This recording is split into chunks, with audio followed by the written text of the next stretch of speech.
Il nous est tous arrivé un jour d'être émus par un film, pourtant c'est bien du virtuel.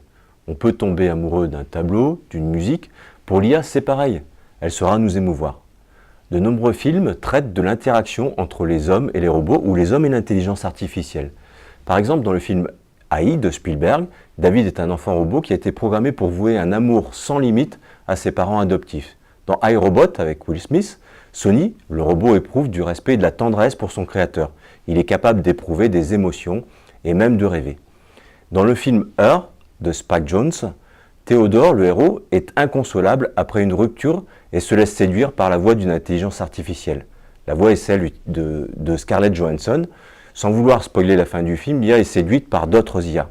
Quelques exemples dans la réalité. La société Gatebox a comme slogan publicitaire « Recevez votre femme par la poste ».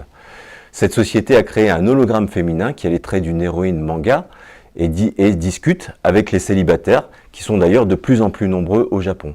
Elle allume les lumières de l'appartement, prévient du temps qu'il va faire et lui tient compagnie. Plus proche de nous, et en France, Julie Desk est une secrétaire virtuelle qui est créée par une start-up française du même nom. Elle peut prendre les rendez-vous et réserver des déjeuners. Pour l'instant, Julie Desk se limite à la gestion de l'agenda.